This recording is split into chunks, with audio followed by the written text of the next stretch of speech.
Merci de votre fidélité sur Canal Congo Télévision. Mesdames, Messieurs, bienvenue à cette grande édition du journal. Tout d'abord, le Premier ministre Jean-Michel Sama Lukonde a lancé ce lundi 5 septembre 2022 l'année scolaire édition 2022-2023 à Kisangani. Près de 31 millions d'enfants, dont 18 millions de garçons et 13 millions de filles sont attendus à l'école cette année. Et sachez que le gouvernement continuera d'appuyer la gratuité de l'enseignement. La rentrée scolaire édition 2022-2023 timide dans la plupart des écoles de Massina. C'est en tout cas les constats faits ce lundi 5 septembre 2022 au collège ambassadeur à Épée Mapela ainsi qu'au petit collège Tata Moussakala par notre reporter Dédé Mujinga. Suivez. Le constat dans les districts de la Tchangou en cette première journée de la rentrée scolaire est que les enseignants ont répondu présents, mais la présence des élèves était timide. C'est le cas au petit collège Moussakala, à Massina Mapela, seuls 4 élèves se sont présentés. Même constat au collège des ambassadeurs de Massina où les classes étaient désespérément vides. La situation était la même à l'Épée Mapela, l'établissement scolaire public n'a reçu que 8 élèves. D'où cet appel du directeur aux parents d'envoyer leurs enfants à l'école. Toujours plein de comportements des parents. Chaque fois qu'il y a rentrée, il y a toujours hésitation. Des fois, les parents eux-mêmes déterminent quand est-ce que les élèves peuvent rentrer. Mais la rentrée a eu lieu aujourd'hui, le 5 septembre 2022. Nous demandons aux parents de nous envoyer les enfants pour qu'ils viennent étudier. Puisque lorsque nous allons totaliser autant d'absences, on sera obligé d'écarter les enfants qui ne viennent pas. Notez que c'est à partir de Kisangani, dans la province de la Chopo, que le Premier ministre Jean-Michel Sama Lukonde a officiellement lancé la rentrée scolaire 2022-2023.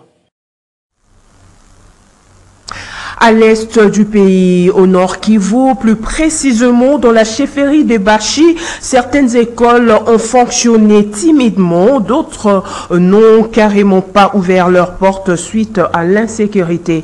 Suivez notre correspondant sur place, Joël Kamabou. C'est comme aux écoles primaires Isonga et Kisupura où les enseignants se sont retrouvés seuls à l'absence des apprenants qui se trouvent encore dans leur milieu de refuge après l'attaque des ADF signalés dans ces villages le dimanche dernier. Cette même situation s'est observée dans les écoles fonctionnant dans le village riverain du parc national de Virunga comme Karuruma, Kavasewa, Bwino, des zones qui font face à l'insécurité orchestrée actuellement par les rebelles ADF. Ce sont surtout les écoles basées vers les centres jugés sécurisés comme Boulampo, Vuovi, Bumuka, Vusala, qui ont accueilli les apprenants. Kasereka Moureni, entré sous-province de la sous-division de Kiondo, regrette que les sécurités perturbent cette rentrée dans certains endroits de cette entité scolaire. Celle-ci plaide pour la sécurisation des écoles pour une bonne effectif des cours dans cette partie du territoire de Béni. Signalons que plusieurs mouvements de migration des apprenants ont été enregistrés dans plusieurs écoles de la chefferie de Bachou. Ces derniers retirent leur dossier pour prendre leur inscription à Ville de Boutempo. Cela est suite à l'insécurité qui s'observe dans cette zone.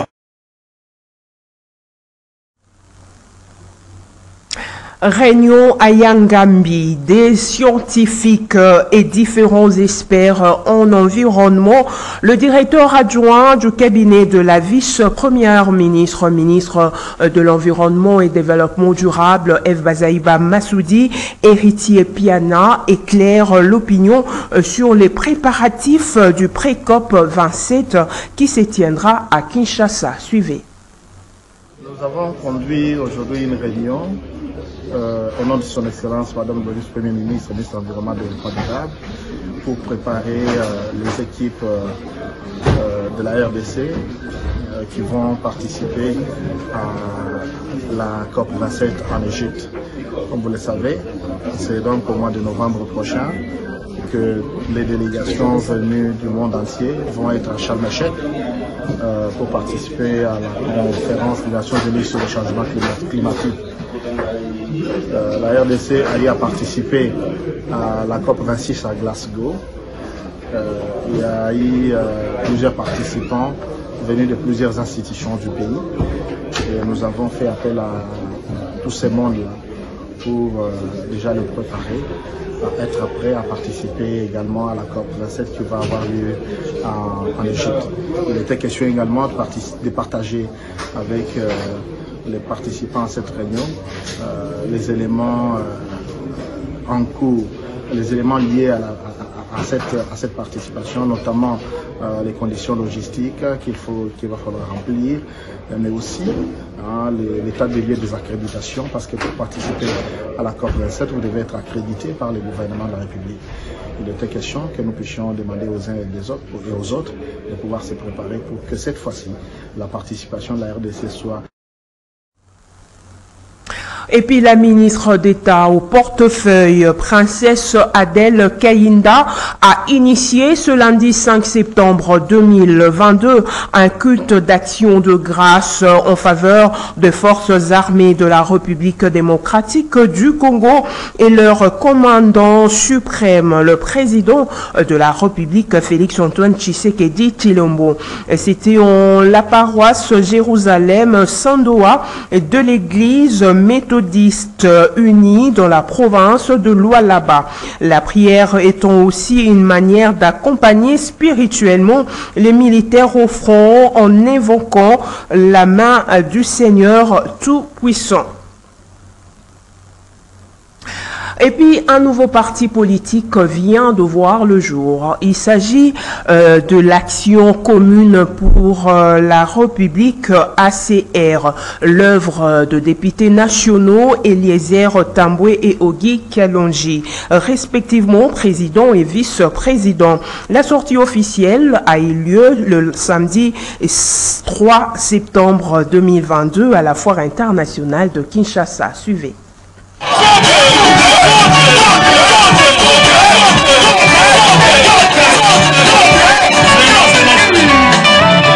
C'est dans l'enclos de la Foire internationale de Kinshasa, ayant réuni une foule immense, qu'a eu lieu la cérémonie de sortie officielle du parti politique Action commune pour la République. Une nouvelle manière de faire la politique, c'est sur quoi s'attellent les députés nationaux Eliezer Tambwe et Ogi Kalonji, respectivement président et vice-président de l'ACR.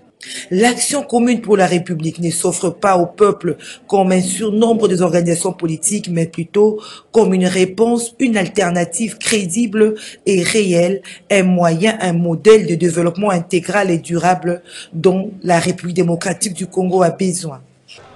Les partis politiques sont devenus des caisses de résonance de ce système qui tient à maintenir notre pays dans un chaos social, politique, économique et mental. Pour ce faire, il importe d'impulser une nouvelle dynamique d'acteurs politiques dignes d'un leadership adéquat, efficace, modèle et exemplaire. Face à cette évidence, il s'avère nécessaire de promouvoir la qualité du leadership et de l'efficacité des animateurs des institutions de la République démocratique du Congo à différents niveaux, devant dynamiser le décollage du pays vers son développement intégral et durable, par l'instauration de la bonne gouvernance et de la mentalité positive. C'est dans cette perspective que la vision du parti Action commune pour la République, ACR en sigle, s'inscrit en vue de propulser une nouvelle classe politique pouvant assurer les changements dans lesquels les jeunes et la diaspora congolaise jouent un rôle prédominant basé sur les changements de mentalité. Les mentalités, les changements de mentalité au vrai sens du mot, et non un slogan. Des valeurs d'amour, d'altruisme, de patriotisme, d'intérêt général et de compétences pour bâtir une nouvelle classe politique fondée sur la démocratie, la bonne gouvernance, les réalisations des droits humains, l'état des droits ainsi que le développement durable et intégral. Au cours de cette cérémonie, un hommage a été rendu à toutes les victimes des atrocités dans la partie est de la République démocratique du Congo. Notez que plusieurs personnalités, chefs coutumiers et tant d'autres personnes venues de l'extérieur du pays ont pris part à cette cérémonie marquant la sortie officielle du parti politique Action commune pour la République.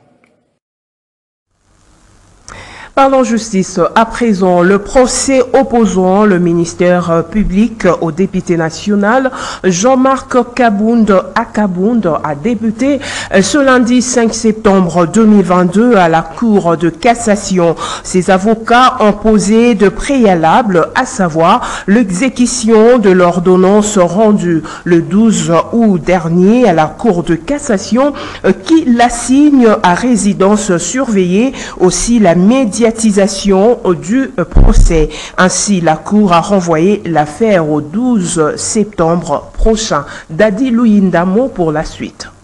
Les militants du parti politique Alliance pour le changement ont manifesté leur mécontentement l'avant-midi de ce lundi 5 septembre sous le boulevard Lumumba vers 1er rue dans la commune de Limete en vue d'exiger l'exécution de l'ordonnance d'assignation à la résidence surveillée, mais également la médiatisation de son procès qui s'est ouvert ce lundi au parquet général près la cour de cassation. Ces militants ont brûlé des pneus, empêchant ainsi la bonne circulation des véhicules sur le boulevard Lumumba. Quelques-uns n'ont pas manqué de s'exprimer. Notez que Jean-Marc Kabound est poursuivi pour outrage au chef de l'État. L'instruction de la cause impliquant l'ex-premier vice-président de l'Assemblée nationale, Jean-Marc Kabound, a débuté ce lundi 5 septembre à la Cour de cassation. Au cours de cette audience, les avocats de la défense ont exigé que leur client soit placé en résidence surveillée, selon la décision de la Chambre du Conseil de la Cour de cassation. Une décision qui devrait être exécutée par les parquets. Cependant, ce dernier dit attendre que les gouvernements, à travers les ministères de l'Intérieur, mettent à sa disposition une résidence pour les placer et non sa propre résidence de Kingabwa. Car selon l'organe de la loi, l'ancien président d'intérim de l'UDPS a une milice chez lui. La réaction de son parti ne s'est pas fait attendre. Ghislaine Mouage en est les porte-parole. À l'entame de l'audience de ce jour, nous avons soulevé les risques d'un procès non équitable. Et voilà pourquoi nous avons sollicité un renvoi pour 3 semaines ou soit 2. Mais malheureusement, la Cour de cassation n'a pas été assez largement tolérante. Elle a accédé à notre demande tout en nous accordant un bref délai d'1 semaine, soit pour le 12 septembre 2022. Mais il faut noter que nous avons soulevé les raisons. Ces raisons, premièrement, c'est d'abord les raisons de l'obstruction à l'ordonnance d'assignation à résidence surveillée dont avait bénéficié le président Jean-Marc Kabound lors de l'ordonnance rendue le 12 août dernier, qui malheureusement jusqu'à aujourd'hui a été lanterné par le parquet général près la Cour de cassation pour des raisons inconnues, pour des raisons non justifiées et incohérentes d'ailleurs. Et nous avons ensuite constaté que la Cour a choisi d'adouber cette obstruction du parquet général à l'ordonnance rendue le 12 août. Et c'est un danger pour la suite de ces procès. C'est une preuve éloquente que nous allons avoir un procès non équitable, que quelque part une messe a été dite et que même les juges sont devenus et même incapables de faire respecter les décisions qu'ils auraient préalablement prises. Changeons de chapitre. Le tribalisme, les népotismes, dont les nominations au sein des institutions de la République, c'est ce que dénonce la génération Néma à travers son coordonnateur national, Jean-Pierre Kiapata. Ces derniers appellent le pouvoir en place d'élever les personnes vivant avec handicap, les enseignants ainsi que les hommes de Dieu dans toutes les instances de prise de décision. Nancy Ileka et Bob Zamba. Non au tribalisme et au népotisme en République démocratique du Congo, la génération Néma milite pour que ces pratiques qui ont élu domicile dans notre pays à travers notamment les nominations dans les institutions de la République démocratique du Congo puissent disparaître. Le combat de la génération Néma et que ses membres, qui sont les personnes vivant avec handicap, les enseignants, les hommes de Dieu, puissent briguer différents postes dans les instances de prise de décision. J'ai toujours dit qu'il n'existe pas de partis politiques. Parce que tous les partis politiques existent, c'est sa tendance tribale. Maintenant, nous voulons apporter quelque chose sur le plan idéologique. C'est-à-dire quoi pour nous? Nous ne donnons jamais de l'argent pour que les gens viennent. Tu ne verras nulle part dans un parti politique les membres supporter le président. C'est le président qui donne de l'argent. Madame, tel que je suis, ce sont eux qui payent. Quand je vais rentrer, ils vont cotiser pour que je rentre. Vous allez trouver cela dans quel parti politique? Ils viennent de Tchangou ailleurs avec leurs propres moyens. Ils vont encore rentrer avec leurs propres moyens. Vous êtes ici, ni boisson, ni quoi que ce soit, ni transport. Même vous, on ne vous donne rien, parce que ce n'est pas notre habitude. Vous n'aurez que vos honoraires et vous partez. C'est comme ça, c'est ça. Quelqu'un qui ajoute. Un deuxième élément qu'on ajoute. Ces enfants, élisent ton héritier. Parce que notre historique ne parle pas d'aujourd'hui. Ont été alignés en 2011, alors que j'étais conseiller de Jeannette Kabila, comme candidat député. En 2018, je les ai encore alignés au candidat député, cette fois-ci avec le Moïse. Je vais encore les aligner en 2023. Mais les autres, ce sont leurs enfants. Vous avez suivi hier les nominations des PDG. L'enfant de Mouabi Pius, Tshisekedi lui-même. Voilà un peu ce qui s'est passé. Mais les nôtres, ils vont entrer comment? C'est le combat que nous avons. C'est un plus pour que 50% des femmes qu'on a exigé dans la loi électorale, que ces 50% viennent des mamans ici, qui sont tous des intellectuels. Voilà un super... C'est ce qu'on va appeler quelque chose que j'apporte de nouveau. D'abord, on ne donne rien. Ni t-shirt, tu n'as pas vu les t-shirts ici? Mais en foire hier, c'était des t-shirts. Ils viennent ici sans boisson, ils vont rentrer de la manière, et puis ce sont des personnes qui aiment personne parce qu'ils ont une vision et ils ont des talents. Nomination des mandateurs publics dans quelques entreprises publiques de l'État. De réactions ont fusé de partout après la publication de ces ordonnances présidentielles. La présidente du parti VED Verco, Dorcas Adikoko, qualifie de détracteur de tous ceux qui voient le tribalisme dans cette nomination. Pour elle, toutes les tribus ont été prises en compte plutôt dans cette nomination. Suivez. Cette manière de penser est vraiment aux Congolais. Donc, ils trouvent toujours quelque chose à dire. Donc, d'emblée, comme ça, ils n'ont jamais accepté. Nous, Congolais, nous n'avons jamais accepté. Il faut toujours dire oui, il fallait, il devrait, tout ça, tout ça. Mais nous devons aussi savoir que le pays actuellement est subdivisé en 26 provinces. L'espace Kasaï occupe, je pense, 6 provinces, au lieu de 2, comme c'était avant. Donc, normal qu'il y ait beaucoup de noms de l'espace Kasaï, puisqu'il y a 6 Kasaï. Donc, quand il y avait 2, c'était normal. Mais là, maintenant, il y a 6. Mais je demande à la population congolaise d'attendre un peu. Bon, il y a encore d'autres entreprises qui sont là. Ils vont faire la sommation à la fin pour voir s'il y a que l'espace Kasaï. Mais si dans cet espace, les gens que le président a trouvés pour les places là sont compétents, pourquoi ne pas les mettre? Non, soyons quand même un peu calmes. Et puis, voyons voir. C'est pas de sa faute, hein. Il faut s'en prendre à ceux qui avaient subdivisé notre Congo de 11 provinces à 26. Bon, ils n'avaient pas fait attention à ce qu'on subdivise l'espace Kasaï en beaucoup de provinces. Donc, quand il y a partage, les Kasaïens auront toujours beaucoup de places parce qu'ils sont nombreux. Voilà ce que je pense de cette.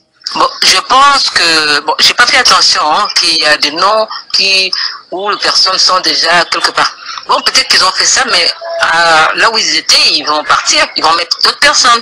Je pense que c'est comme ça, hein. Normalement, c'est comme ça. Mais je savais pas qu'il y avait des gens nommés qui étaient déjà à d'autres endroits.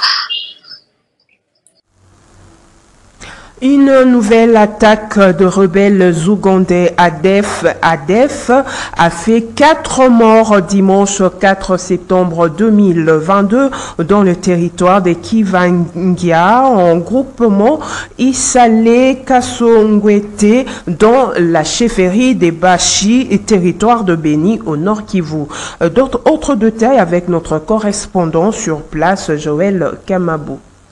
Au cours de leur opération, ces présumés rebelles ADF ont crépité plusieurs coups de balle à l'air. Cette attaque a plongé les habitants de Kavantia Vukwe dans une ficose totale. Au moins 4 civils ont été exécutés moyennant des armes blanches. Ces rebelles ADF ont ensuite échantillé plusieurs maisons d'habitation et pillé des biens, des commerces, des bêtes avant d'enlever plusieurs autres civils. L'instant civil de cette chefferie confirme le bilan de 4 morts et parle de bilan encore provisoire. Cette société citoyenne qui déplore cette nouvelle attaque appelle le gouvernement congolais de voir dans quelle mesure il procédera pour protéger la population et ses biens. Maître Maombi Karokia, premier vice-président des forces vives de Bachou, parce que le lancement des opérations militaires dans la vallée de Moalika serait d'importance capitale. Les ADF ont fait une incursion dans le village qu'on appelle Chivandia. Ils ont échantillé les maisons et emporté plusieurs personnes.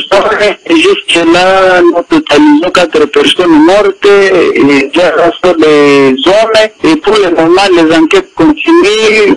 La population est en train de vivre une grande peur et une partie de la population est en train de se déplacer vers le centre. Ils sont cas. Et plus d'une fois que le massacre est en train de perpétrer dans la chefferie de Bachou, il faut que le gouvernement congolais puisse faire un grand effort pour sécuriser la population. Signalons qu'après leur forfait, c'est ça qui mère au plus la direction du Graben fait savoir la société civile. Béni, Joël Kamabou, CCTV Kinshasa. Et puis parlons sport avant de nous séparer. Le Léopard de la République démocratique du Congo ont écrasé les Sao du Tchad le dimanche 4 septembre 2022 au stade de Martyrs par un score de 5-0 lors du match retour des éliminatoires du championnat d'Afrique des Nations Algérie 2022. Ils ont ainsi validé leur ticket pour la phase finale de cette compétition. John Michel Moukadi pour le reportage. La FDC s'est qualifiée pour sa 6e participation au championnat d'Afrique des Nations. Les Léopards, champions de cette même compétition en 2009 et 2016, ont laminé les Tchadiens à Kinshasa ce dimanche 4 septembre au stade des Martyrs par un score de 5-0. Au terme d'une rencontre très animée entre les deux équipes locales, Issa Mampeko, capitaine des Léopards, et ses partenaires sont parvenus à maîtriser la partie sans gros efforts. Jean-Marc Makoussou a ouvert le score à la 27e en coupant la trajectoire d'un centre à Raltol de Maxime Pian Dengeli avant de doubler la mise à la seconde période, à la 58e minute de jeu. Malgré cet avantage, les Congolais vont appuyer sur l'accélérateur pour causer l'addition à la 68e minute par Maxime Pian. Ernest Luzolo a marqué à la 82e minute de jeu et Philippe Kintumbi, en temps additionnel, ont marqué les 4e et 5e buts de la soirée. En conférence de presse d'après-match, le sélectionneur des Léopards locaux, Otis Ngoma, a témoigné la détermination de son groupe malgré les failles. Après, je me faisais peur parce que la presse ne s'est pas occupée de nous. Pendant que nous, on galérait pour les entraînements, on essayait de rassembler, de faire fédérer tout le monde. On avait à peine Belinda et des fois quelques personnes qui venaient voir. Alors que si c'était l'équipe A, il y aurait eu des tonnes et des tonnes de journalistes. Là, on a compris, on s'est dit, les gars, on est un peu comme des enfants abandonnés. Faisons tout nous-mêmes pour qu'on se mette en valeur. C'est vrai que même les joueurs aussi, cette peur bleue-là, ils les avaient parce que tout le monde leur dit que ouais, à Kinshasa, vous gagnez la binoté, vous gagnez raté, tout. Donc il y a des croyances qui se mettent. Mais nous, le rôle du staff, c'est aussi sur les plans psychologiques, de leur faire comprendre que non, c'est archi faux. Parce que les autres n'ont pas fait le boulot, c'est pour ça qu'on ne gagne pas. Donc nous, on va voir maintenant, si c'est les Mami Ouattara et au stade des Martyrs, on va chercher à le suivre, même dans le trou qu'il est là. Donc voilà, donc c'est ce qui s'est passé. La première mi-temps, c'est vrai qu'on a marqué le premier but. L'équipe s'est reposée sur ses lauriers comme si c'était match gagné. Je crois qu'on est reparti dans les vestiaires. Il fallait que vous soyez là pour comprendre que la mouche n'a plus volé, quoi. Donc ils ont compris qu'on a préparé le changement pour sortir 3-4 joueurs. Et là, quand ils sont revenus sur le terrain, ils étaient conscients qu'il fallait qu'ils jouent. Et quand on joue, quand un Congolais joue, ça paye toujours. Donc là, le résultat est là, 5-0. La RDC est qualifiée à ses 7e championnats d'Afrique des Nations après sa double victoire en aller et retour des éliminatoires face au Sao Loko du Tchad. Ce journal est terminé, mesdames, messieurs. Merci de l'attention accordée. Au revoir.